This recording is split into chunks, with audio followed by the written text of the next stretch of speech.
La partie B de l'activité est issue d'un sujet de bac.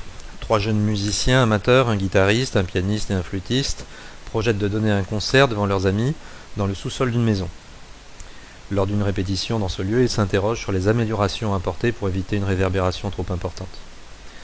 Donc je vais vous laisser faire ce sujet en autonomie et vous aurez le corrigé samedi matin.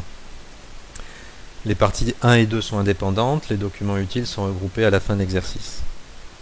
Alors, la première partie, c'est très classique, ça revient à déterminer la fréquence des différents sons, soit à partir de l'enregistrement temporel, soit à partir des spectres en fréquence. La partie 2 correspond à l'activité que l'on a débutée aujourd'hui. Le concert a lieu dans une salle au sous-sol dont on vous donne les caractéristiques. Et donc il va falloir utiliser la loi de Sabine pour calculer le temps de réverbération. La loi de Sabine, elle est décrite dans le document 8. La formule est TR égale 0,16 fois V divisé par grand A. TR, c'est bien sûr le temps de réverbération.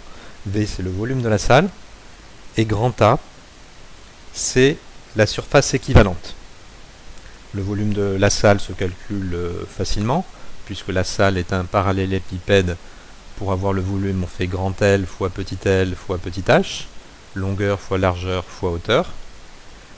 Grand A, donc, surface équivalente, regardons la définition, c'est somme sur I des alpha I SI, où alpha I représente le coefficient d'absorption du matériau de surface SI. Que va-t-il falloir faire pour déterminer ce grand A? Il va falloir premièrement lister tous les matériaux qui sont présents dans la salle et calculer leur surface, SI. Dans un deuxième temps,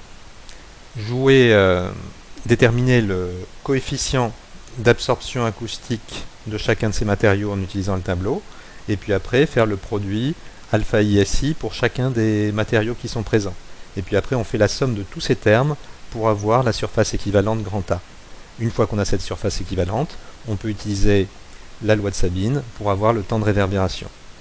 Le calcul que vous allez effectuer devrait en principe vous donner un temps de réverbération qui est trop long par rapport à la destination de la salle. Donc il va falloir réduire ce temps de réverbération et pour cela poser des dalles acoustiques sur les parois en béton. Ce qu'il faut bien avoir à l'esprit quand on fait le calcul, c'est que si vous posez des dalles acoustiques sur du béton, bien sûr vous allez rajouter un troisième terme dans la loi de Sabine, dans le calcul de la surface équivalente grand A, puisqu'il va y avoir aussi des dalles acoustiques, mais quand on pose des dalles acoustiques sur une paroi en béton, eh bien on diminue d'autant la surface de béton qui va être exposée au son. Donc il faut en tenir compte dans les calculs. Voilà, je vous laisse y réfléchir. Corrigez donc samedi matin sur le site scphysique.free.fr. Au revoir.